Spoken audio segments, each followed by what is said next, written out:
So let's get to the actual episode. A man named Dr. Keel Arnax is being held at the prison equivalent of Alcatraz in this world. Instead of being in an island in San Francisco or whatever, this Alcatraz is floating in the middle of a crater with magnetic rocks. While I find it stupid that the magnetic force would be just right to keep the island up at all times without tilting, I will say it is an interesting idea. Still, my physics teacher would have a lot of trouble explaining this. Dr. Arnax is being tortured by the warden, this midget dwarf guy. Heck, they even show the whip wounds on Dr. Arnax. Ew. The warden tells Dr. Arnax to cooperate with their cause, but of course he refuses. Dr. Arnax also tells the warden he prefers to be called Kiel rather than his full title, but the warden insists on being formal. Just as Kiel, and that's what I'm going to call Dr. Arnax from now on, is about to be hung, the warden decides to do the old fake out as he cuts the rope before Kiel is killed. It's clear the warden wants Kiel alive. Oh yeah, also upon rewatching this episode, for a quick reminder, I found out the warden's name is Kihano, but I'm just going to call him the warden to avoid confusion. Okay, sorry. Back to the review. Can I just say I love Kiel's design? I love the eye guard, spiky hair, plus his eyebrows are just like mine, since they're bloody huge. Yes, I can relate to that. Hashtag eyebrows relatable squad. So let's cover who these three females are. We have Jerusha, the little pink rat thing. Yeah, it's pretty typical for animes to have a mascot, so no surprise there. We also have a girl named Mirabelle, who is a noble red, which is essentially this universe's equivalent of the vampires, and a sorceress named Loretta, who uses magic cards. Yu-Gi-Oh! Knockoff. These three ladies break in, as I said earlier, to not get any prisoners out, but to steal something in the prison. Well, that's a new one. Not gonna lie, that's a pretty smart, albeit risky idea to hold valuables in a prison. Smart since thieves wouldn't be able to break in easily, but risky since jail is full of crooks as is. So card sorceress Loretta, noble red Mirabelle, and Pipu. I seriously cannot pronounce the name of Jerusha's race correctly, no matter how hard I try. Run into Keel as the two bargain to help Keel escape if he gets them to the vault. Keel kind of reluctantly accepts as they go to the vault, not before being burned by one of Loretta's fire cards. The boy still slumbers even as they open the door. So Keel tries to slap him awake. Yeah, I'm not kidding. I'm actually not kidding about that one. It doesn't work at first, but then as he winds up for a bigger slap, kaboom! A big blast of energy comes surging from within the boy and kind of putting the room into a bit of disarray, putting it lightly.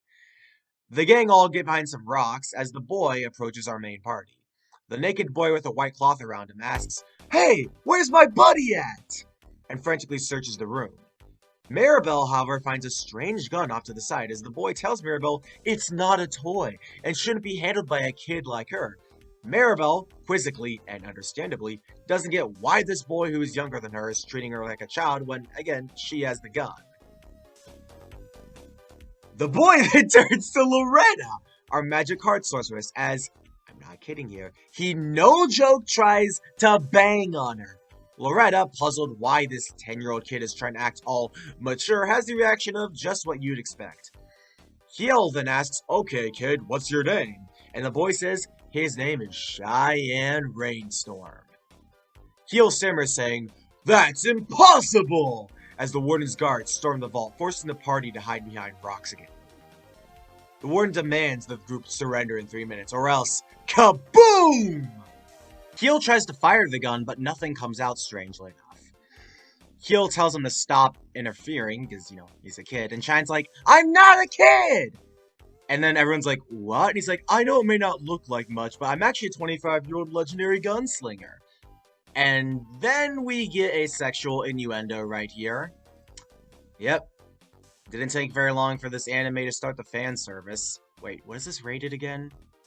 Then the warden, his new hostage, Mirabelle, goes into a cage as he opens a gate, unleashing the newest threat to the party. This creature called the Falcon Bear. Which looks nothing like a falcon. Embarrassed by how the woman treated him like a kid, Cheyenne shoots his arms into the air, yelling, "He's gotta get his body back!" Suddenly, a small voice beckons him to a store, with Cheyenne giving them the whole "I'm not a kid" speech, but it wasn't the man at the store who called him, but rather this blue rat thing. It's a puppet, the same race as Jerusha. I'm sorry, I can't pronounce it. It offers to help the party if they buy him, with Kiel sort of reluctantly being roped into it. So great, we got another mascot now. It's fine. The blue rat guy is named Isaac. Loretta, however, is on a bit of a side quest of her own. You see, she's trying to steal arms from a supposed arms collector. Now, that sounds pretty interesting, but how exactly is she gonna do that? Well, let's let the scene describe itself. And how will you get that? A little temptation, of course. Well, he's handsome. I'm sure you're not complaining. But you know what guys like that can be like? They're more in love with themselves than you.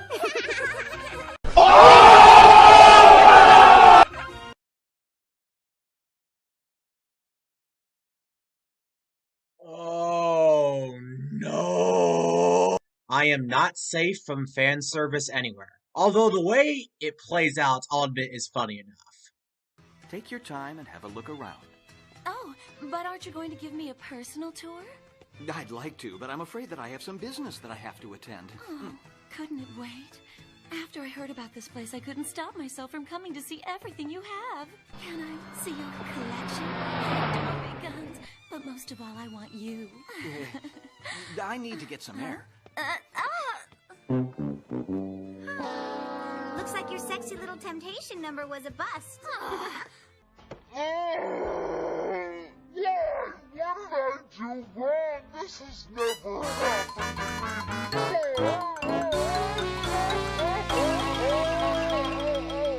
me. This cliche plan fails comedically, as it should, but admittedly, it did make me laugh, so I'll let this one slide. I don't say that a lot for fan service, but since it did make me laugh, I'll give it a free pass.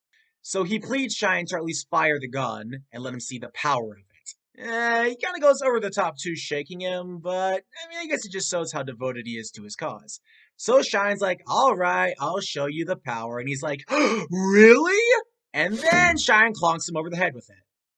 Well, at least he knows the physical power. Okay, once again, pretty witty, not gonna lie.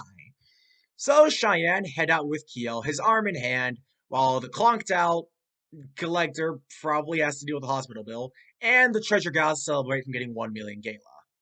And that's it for episode 2. Okay, so this name had me invested. I mean, dragons are cool, and putting them in a desert gives me Graboid vibes, as well as the Sandworm vibes from that one episode of Trigun, the one that had Zaze the Beast in it, that is. So I do have higher expectations going into this episode, and thankfully it delivers for the most part. The episode opens up with a woman out on a dock, waving to her fiancé, Rayvon, coming in on a boat. However, a dragon suddenly comes out from under the water. Rayvon vanishes in the splash. The woman gasps as her husband's whereabouts are unknown.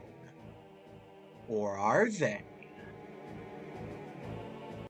Cheyenne and Kiel happen to pass through this village where the incident took place, as it's mostly submerged in sandy water.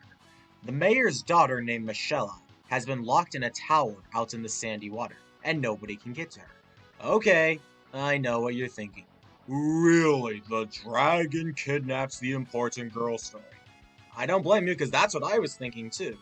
The dragon killing everybody except for kidnapping the girl trope has been done to death. Thankfully, it's a little more complicated than that, which I'll get into in a minute. Shine says he's here to save her, but Michelle tells him he's got it all wrong and she doesn't want to leave. Now, why not? Wasn't this dragon keeping her here the whole time? Well, no, not according to Michelle. She believes the dragon has the spirit of Rayvon, her fiancé, and that spirit lives on through the dragon's body. Now, this is an excellent twist. It would have been so good. But the key words there are would have been. You see, if the events occurred in the order I explained, then this would have been a fantastic episode. But sadly, it really dropped the ball here. It missed such a big chance. They reveal Michelle thinks Rayvon is the dragon as early as when Cheyenne gets on the boat at the mayor's request. Not only does this feel way too early to reveal it, but it also takes out what could have been a very good reveal. I mean, I would have never guessed that. Plus, it would have been way more compelling to have Cheyenne and Keel take the mayor's job, get a boat, go out in the water, fire the harpoon, use the crane, have the crane break, Cheyenne goes to the tower himself, and then it's revealed why Michelle won't go out after the journey there. But sadly, the anime did not do this, and that's a pretty big disappointment.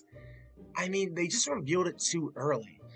But, I guess it's early on, but still, I really would have liked them to reveal it a bit later. But let's just add that to a notebook of stuff to remember for now. They even call it a pretty funny name, all things considered. The infinite hell of the books. I just want to say, that's a great name for a torture dungeon for people who don't like to read. Myself included. The masked one from afar, alongside a few other cloaked men, comment as the engine of the Guardian factor seems imperfect, which is a type of vital factor, which was mentioned a bit in episode 2, but we'll get to that later. Lowenhalver in the mask is amused the Bible's destroyed at least, saying that's all they really needed anyways. The party rejoices, and that's about it. Alrighty then, this was easily the most enjoyable episode so far, with a decent premise, funny moments from the old man.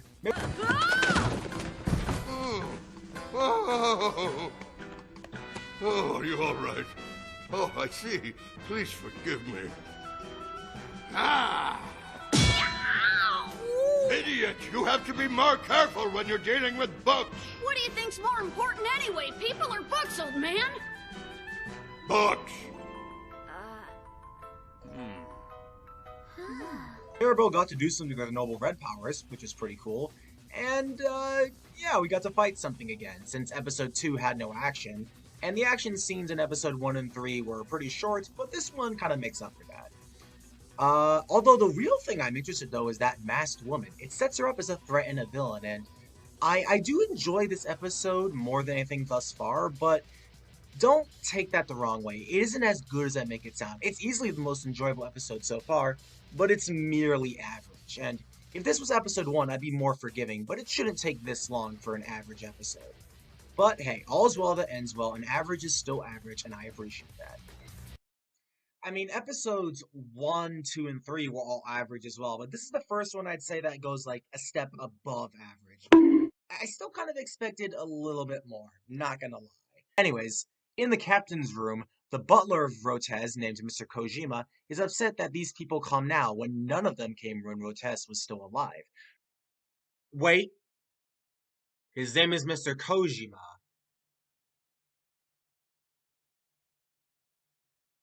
You know what that means.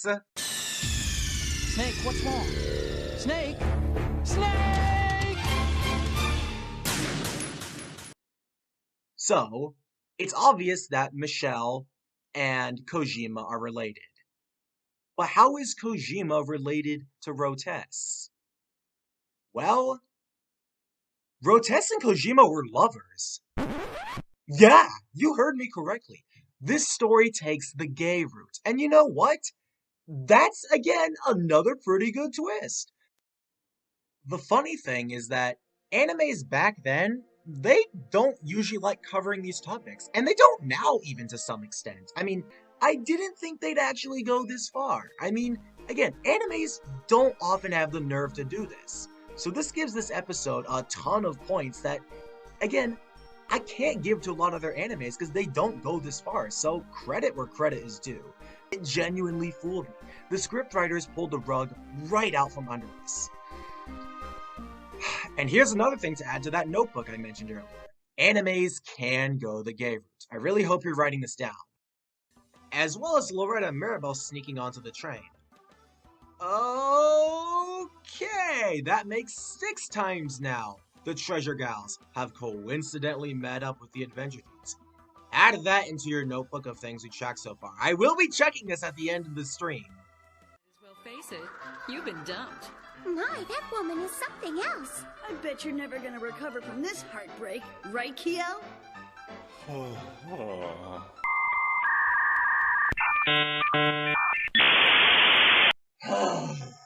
God, well, that's a bottom tier episode.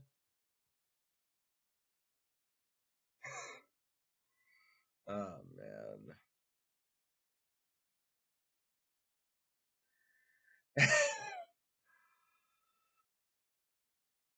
Okay. Breathe in, breathe out. It's okay. We can stay calm. We can rant more about the episode later when I rank all the episodes at the end. But until then, let's see if episode 8 maybe does a little bit better. They have half a key that is said, when joined with the other half, will open up the lock to the treasure of the Midnight Sun. This is all explained in a flashback, where a woman stumbles into their table at some pub and passes out saying, when the key is formed, the 3-year long-lost treasure that will turn the world upside down will be revealed. The scene then cuts to the treasure gals, who are in the valley as well, looking for the treasure as well, and they just so happen to have the other half of the key. Loretta got the other half of the key when dealing with some dude at a pub. And you think she'd come up with a new strategy, but no, she goes for the sexual temptation strategy once again. Seriously, when will you learn? Loretta, you hate giving away money. How come you're giving him all that? Hey, what do you know, Mirabelle? This treasure is worth much more than anything that money could buy. So what's it gonna be, mister? Can I get my hands on that thing you promised? If you need some more, I can always pay you in a different way. Nah, I like this stuff a whole lot better than that.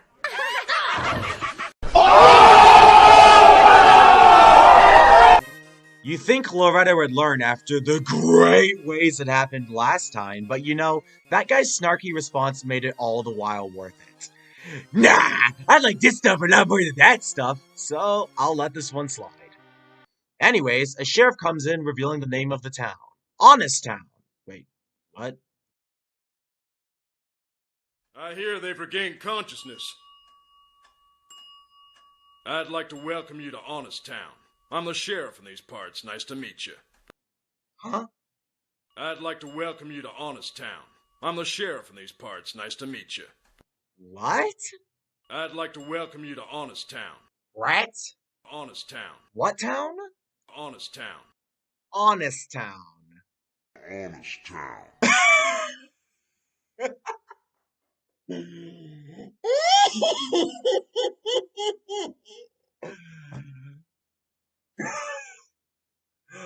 Honest Town. Honest Town.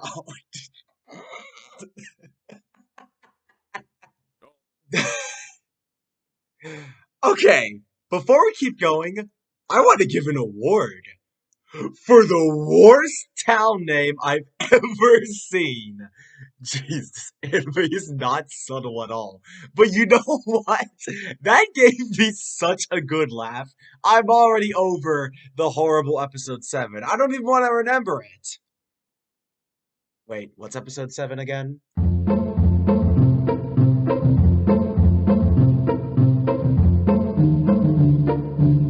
Okay, I'm back from the doctor's office after getting lung surgery from nearly laughing myself to death. Anyways, this episode's actually pretty good despite how weird it seems. Honest Town... I'm never gonna get used to saying that. It's split into 2 clans, one being the Red Rodent family, and the others being the White Senna family. The town is even split down in the middle with all the Red Rodent buildings being red on one side, and the Senna ones being white on the other side. Apparently there's a big feud going on. The sheriff asked the adventure dudes in help defending the Red Rodent family, while the treasure gals coincidentally happen to wake up on the White Senna side of town. In the middle of the night, a large earthquake hits Honest Town. Ugh, I can never get used to saying that!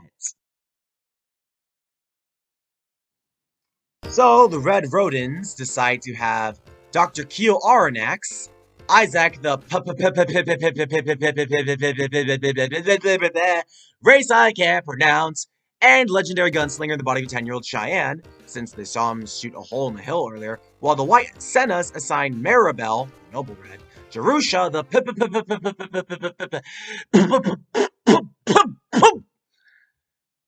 and Loretta, the magic card sorceress waifu, to fight against one another to see who gets the rights to the town. So finally, they go to dig up the treasure chest. Using the 2 apps the key to unlock it, they find a teddy bear. A freaking teddy bear! Hey, that was another funny moment. Yay! I mean, it's kind of sad, but you know, that was pretty funny. Also,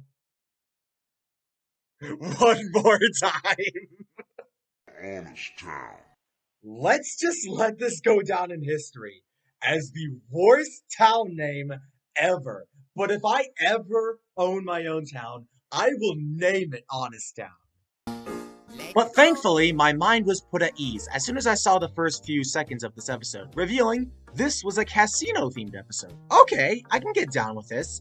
I mean, my OC, the dealer, was a gambling-themed robot, so this could actually, be interesting. It starts out with Loretta playing poker with some woman, so the treasure gals have decided to get money the way of the gambling ways. Why can't I read the script correctly? Okay, with that mouthful of words set aside, we can probably see where this is going. The adventure dudes and treasure gals are inevitably going to run into each other again. I mean, it's basically become the structure for the episodes at this point, so there's no real way to question that. But let's add that to that notebook, which I sincerely hope you're still keeping track of. You better not forget this. No, I'm being serious here. Kyo leaves the room believing this card sorceress is cheating, which, I mean, come on, it's pretty obvious by now. I mean, Loretta is nowhere in sight. Dennis tried to straight up attack Estelle, and this is a casino-themed episode. I mean, cheating is just bound to happen. Now here is where Cheyenne and Maribel talk off to the side, and we hear of Loretta's unfortunate fate. To do something, she won't listen to anyone. Then she bet herself in the game. And on top of that, all of our belongings are gone. Are you sure she's using her body to earn money? I don't like where this is going. I can't even talk about it anymore. All right already. You're crying. One or the other. Stop! Stop!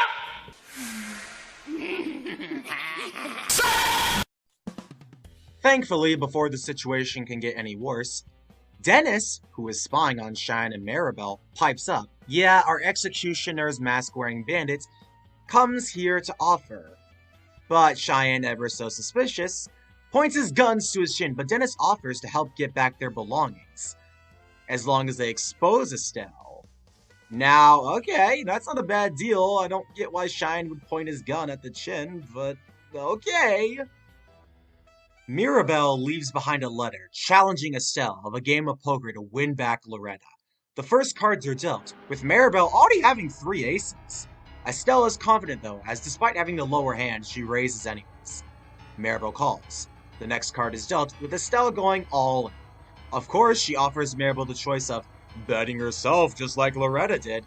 Maribel hesitates, but accepts anyways. The hands are finally revealed. Maribel having a full house, however, Estelle has a straight flush, making her the victor. Estelle walks off confidently, saying Maribel starts working tomorrow, as the customers will love her young body, but Keel stops and reaches into her sleeve, revealing a card proving she cheated. Dennis getting in a good line and exposing Estelle for what she is. However, she's not gonna give up that easily, as, she's a crest sorceress, she's got a card or 2 up her sleeve. She uses a magic card to temporarily blind the crowd and escape. However, she runs into a wrestling gym, which I don't know why it's in a casino, to try and lose her pursuers, but they quickly catch on and corner her in the crowd. And here is where we find out what happens to Loretta. She's being forced to participate in a wrestling tournament. Oh, so that's their excuse for saying, using her body. Well, we all know what they were trying to get at, but come on, this is a pretty bad way to cover it up. You can't fool me. However, I will admit it is extremely satisfying to see Estelle get put in her place as she's shoved into the ring to challenge Loretta, and she just clonks her out in one hit. Dennis even goes in as well, but I don't really know why. I mean, Dennis helped more than anything, so I don't know why they shoved him in. Jeez, poor Dennis. He deserved so much better than this. I mean, he unlocked the vault. Come on! Well, anyways, the episode then ends with Estelle being let off the hook since she already got humiliated and Dennis now has the rights to the casino game. Loretta tells Estelle she should live a normal life, and that's what Keel suggested earlier in the episode.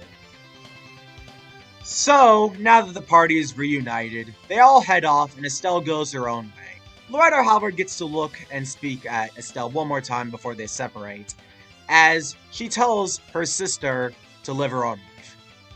Yeah, okay, probably not the best way to build up that twist. I mean, we've seen no other card sorceresses apart from Loretta, so I think it's pretty damn obvious that Loretta and Estelle are related.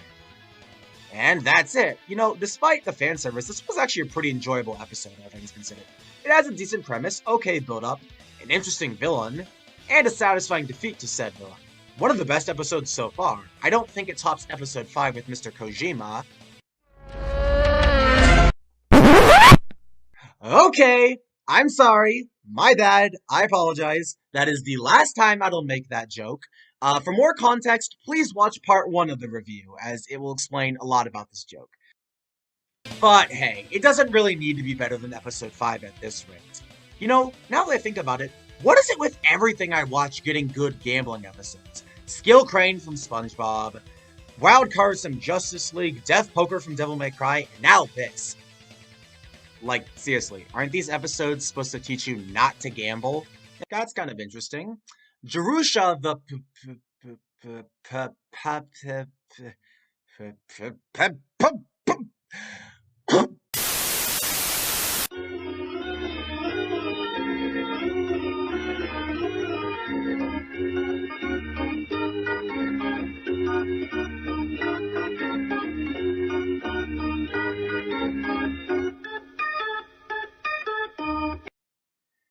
Jerusha complains that ever since they started treasure hunting, they've been getting into more trouble than it's worth with nothing to show for it.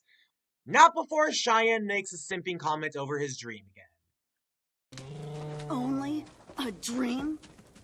You're talking about the greatest woman I ever knew! She was cute and cool and soft and hot and everything! It was a very long dream, too, but the only thing that really sticks in my mind about her is that sweet, gentle voice, those eyes drawing me in, her silky golden hair and those ripe pink cherry red lips. All those things were so real, I just can't believe it was a dream! The touch! I can still feel the sensation of holding her body close to mine! I know it! I know she's waiting for me somewhere, and she's longing for the chance to love me and to be loved by me!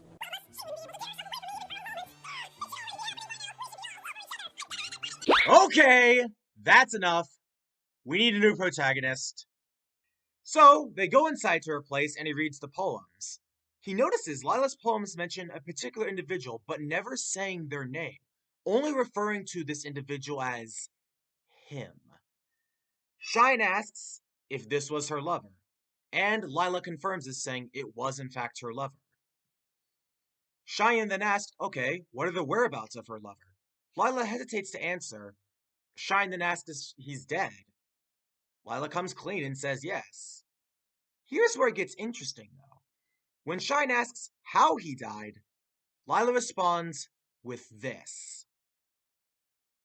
I killed him.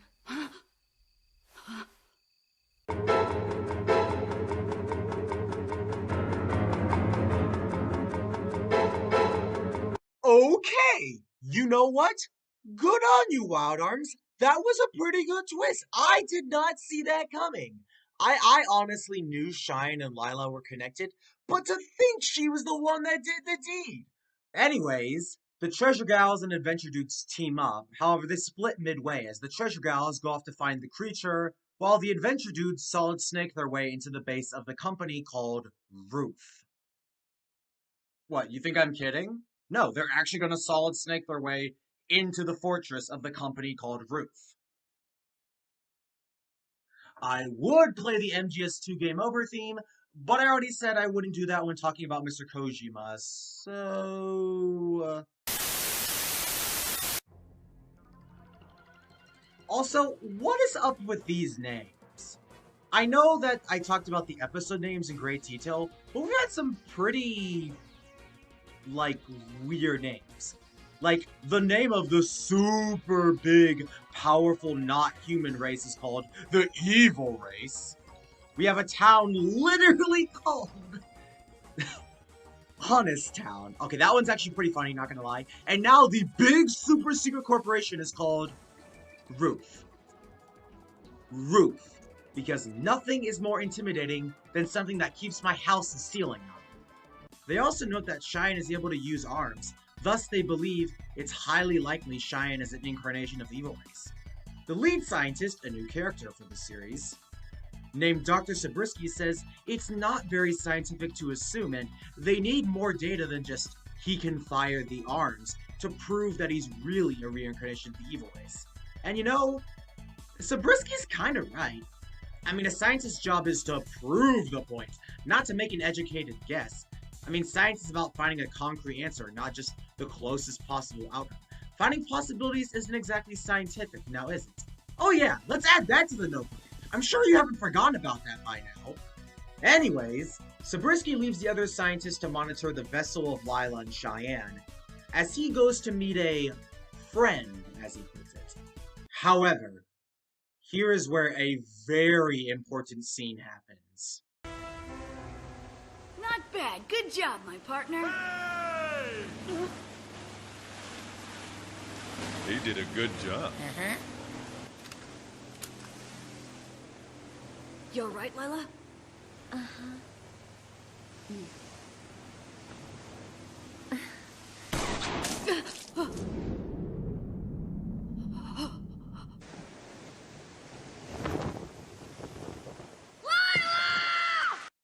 Oh my! You know, despite the fact I wasn't too keen on Shine and Lila's relationship, this is a pretty impactful death. I mean, not only because it's a main character dying, but like I said in episode 10, we haven't gotten that much blood in the show. We had like the whip wounds on Kiel in episode 1, the guy getting stabbed by the needle trap in episode 10, and now this. I mean, you know what? I gotta give points here.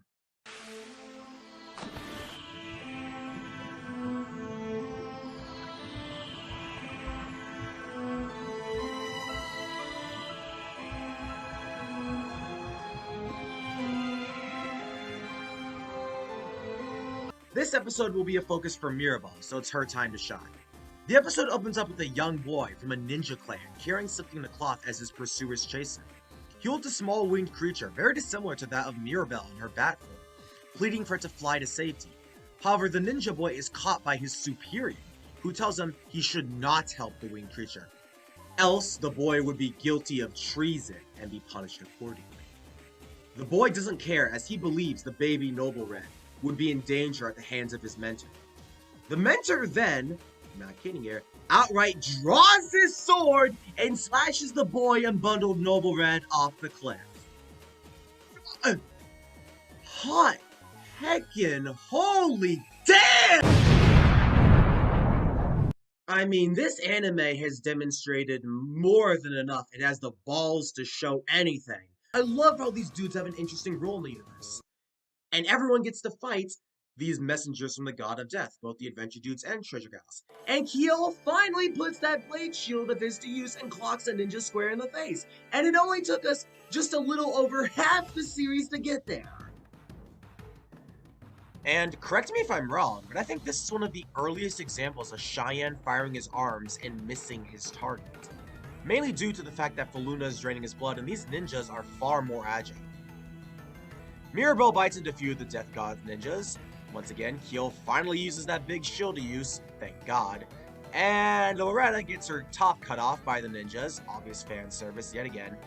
But then she uses a spell to strip all the ninjas of their armor, which again, fan service, and the spell is even named Corset.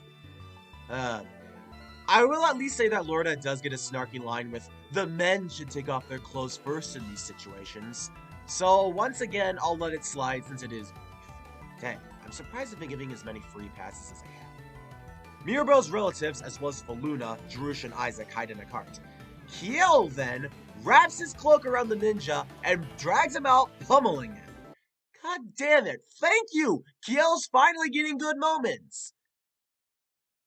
Right after that good moment with Kiel is, well, another good moment with Kiel. Mirabelle's relative says he feels like he should be fighting to protect the baby rather than running away. But Kiel says it's fine, as protecting the baby is what he should do, as they will handle off all the ninjas. It's kind of interesting seeing Kiel comfort this relative. I'll give it credit. But that's not the good moment. The best part of this scene is how a ninja tries to appear behind Kiel and he just elbows him without even trying. I love it!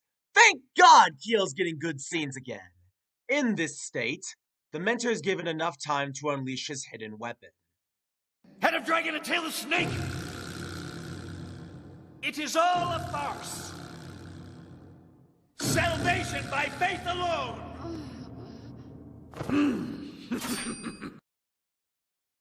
What? What? What?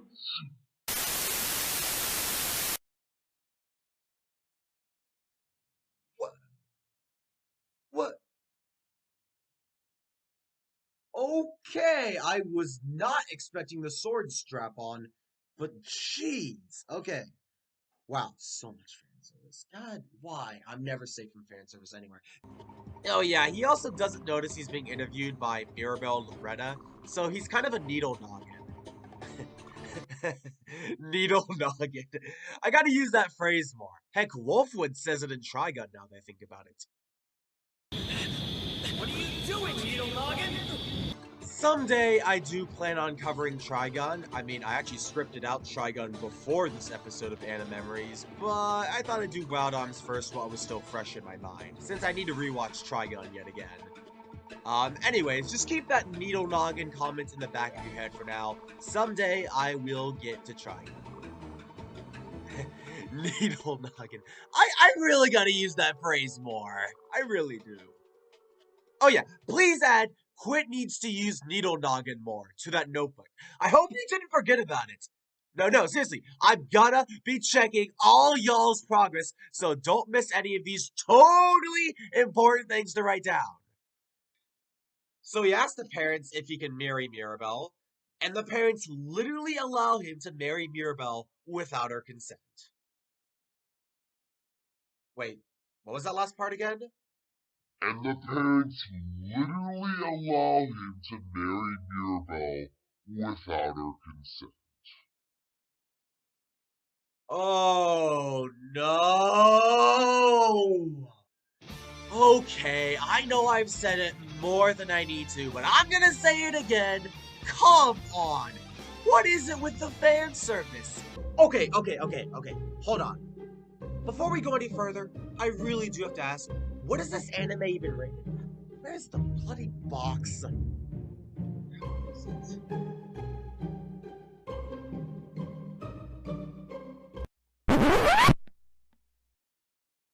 A little temptation, of course. Can I see your collection? I adore big guns, but most of all, I want you. Then what kind of relationship did you have with him? We were lovers. What did you just say? You were lovers?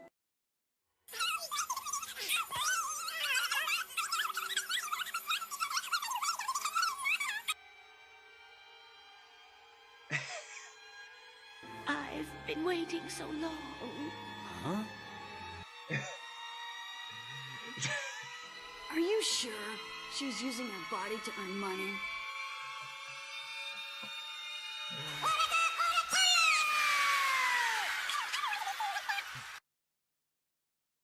Oh, how times have changed. I'm really hoping it'll be better, because, again, that sour taste in my mouth has not left yet. So, we start out on the railroad tracks, and... Nope! The last train episode went so good, and I can't stand to see another. And then what? We plan a scam to get it away? Yeah, with my hot body and luscious looks. You've tried that enough, but it's never worked yet. Nope, never. It was those women. What women? Oh, here you are. Sheriff, we have captured a wanted criminal all by ourselves, and quite perfectly, I might add. Didn't we do a good job? Knock it off. I haven't stolen anything yet. Aren't you Thief 129? They're the ones I told you about. Those are the two women who stole my briefcase. Huh? Hands up. Okay, I know that's not fair. Let's give this episode a fair chance. Plan has to be beautiful from the very beginning right up to the end. And I don't want anyone to destroy it by using forceful methods. Beauty is a fragile thing, easily broken into pieces. Do you understand? It could be quite dangerous for someone to do that. I shall instantly become Volgaya's greatest hero. Far greater than I am now. By that time, the country will be mine, and no one will even hear the opponent's speech. However, there is a matter of importance that needs to be settled first. I'm the only person who'll be the guardian of Volgaya. This beautiful plan I devised was ruined by the idiots of Roof, which is unacceptable. So yeah, that was my original footage. I kind of felt the need to do it because, honestly, I can't do any better than that, because my reactions were basically how I reacted when I first watched it. I mean, literally, everything this guy says is about beauty and, you know, just...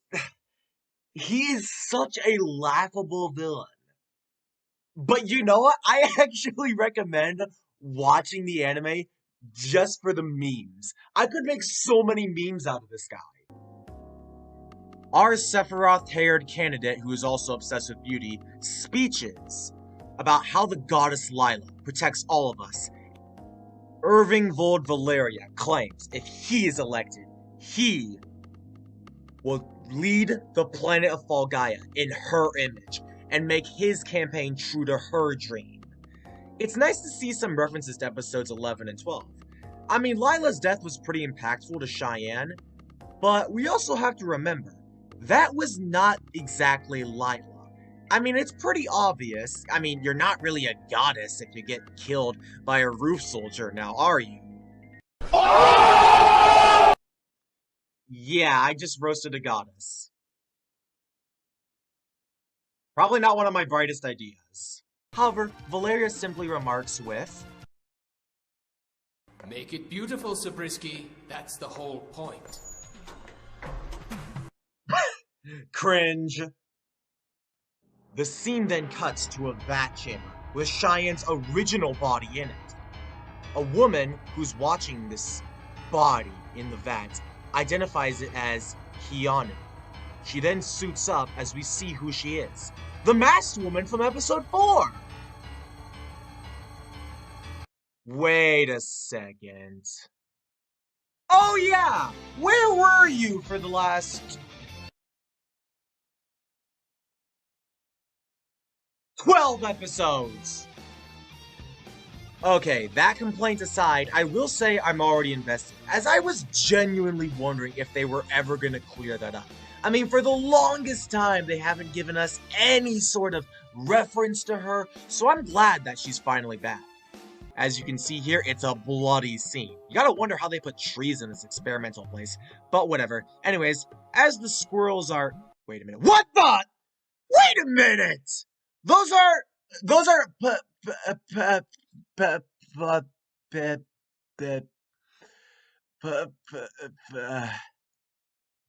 Okay, hold up.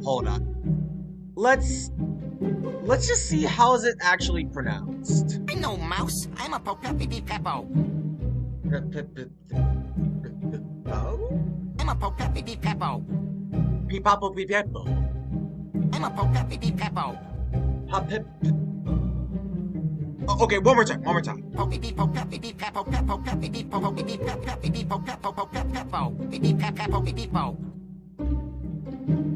Huh? Okay, well, all jokes aside, this is actually a pretty good scene.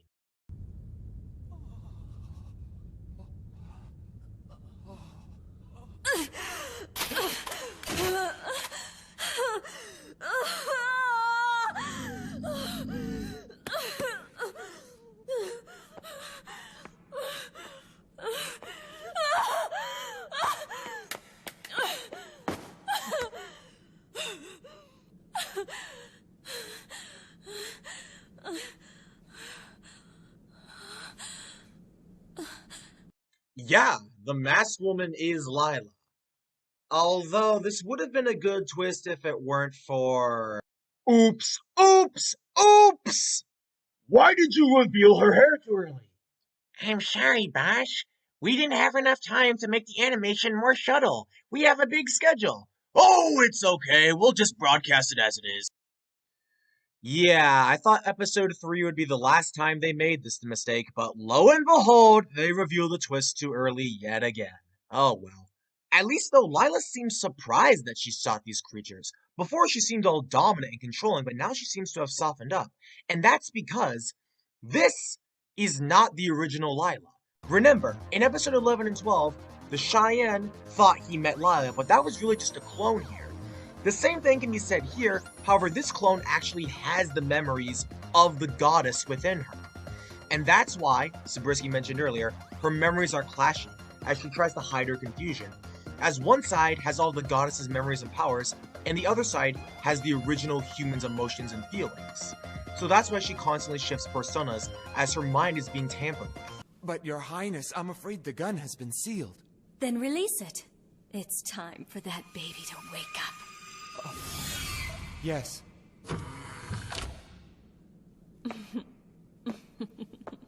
Oh man. Not only does this girl have the memories of the goddess, but she somehow also has the powers of the goddess as well, as shown by her mind controlling that one roof guy. But yeah, as that scene also mentioned, the goddess has a gun. What goddess uses a gun? Okay, I mean, I'm not complaining. I mean, guns are good weapons, but haven't you... Okay, when you think of god weapons, you think of, like, swords and shields and bows and clubs and axes. I've never heard of a goddess with a gun. I mean, I guess a goddess packing heat is kind of cool, but I mean, even Palutena from Kid Icarus doesn't have a gun. Kind of weird that they're doing this. Anyways, Heel and Cheyenne are waiting at a bus stop for the coach to come by and let them inside the capital. They have been sitting there quite a while with this old dude next to them sitting nearby. I'll get to him later. After a long as heck wait, the coach finally arrives. As Keel boards, but Cheyenne sees another coach in the distance chasing after someone on a horse. And that someone is... Lila? What? What the fuck? Okay. Well, here is basically where it is confirmed that the body of Lila that Cheyenne met at the roof base was a fake and a mere clone. This is the original body of Lila. However, as we saw, Lila is the masked woman.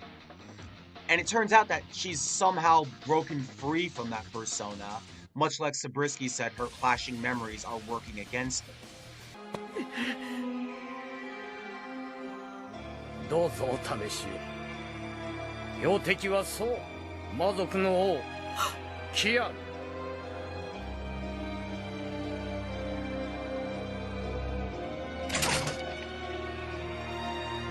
撃つのです。女神ライダー。女神ライダー。魔王キアヌは。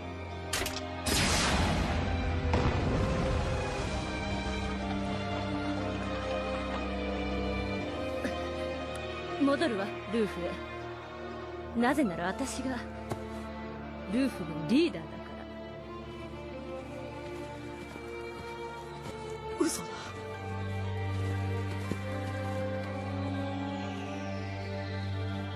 嘘だ。I just... God damn! This perfectly builds an epic climax. Honestly, when I saw this, I was like, hell yeah! We're gonna have an epic showdown. Cheyenne versus Lila. And they're just gonna be duking it out. Cheyenne with his arms versus Lila's own version of the arms. This would be great!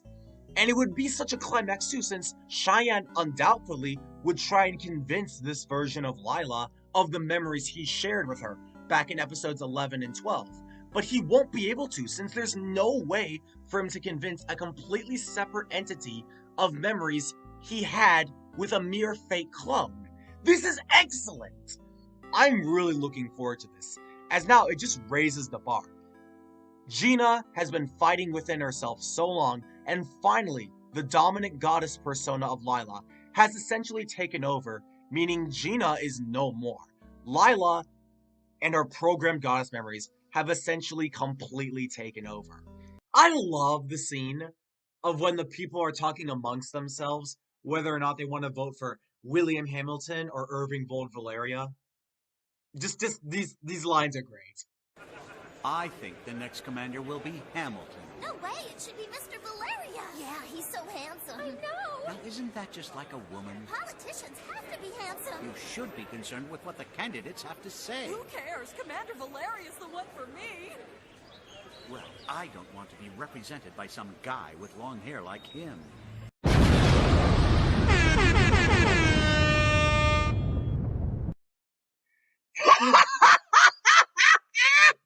Yes! Okay, screw William Hamilton and Irving Vold Valeria. Whoever those dudes were that were all like, I don't want to be represented by a man that looks like a girl. Shouldn't you care about what the candidates have to say? Isn't his hair just like a woman's? These people need to be the commanders, not these two chuckleheads. Come on, let's get out! You can't get away! Yeah, right! What does he think we are, a couple of idiots? Like we're gonna turn around and go back there! Go straight!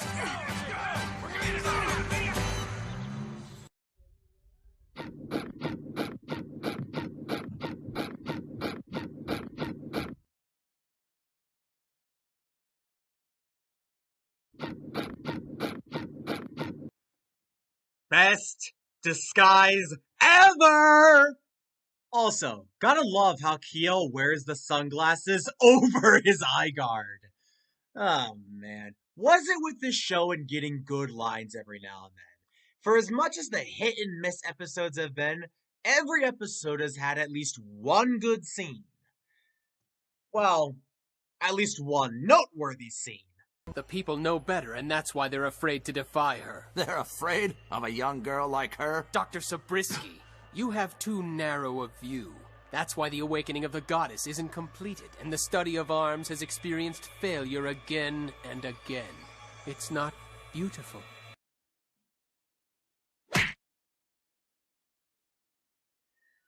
You know, I just can't take old Sephi here seriously. But Mr. Valeria... The problem is I've given you too much time. I prefer to work with people who have talent and ability. I appointed Dr. Kiel Aronnax as your successor. All Keanu-related work has also been transferred to him. I'm sure he'll do a fine job. Sir, no! Refrain from raising your voice, Dr. Zabriskie. It's not a beautiful way to leave. Right, Doctor?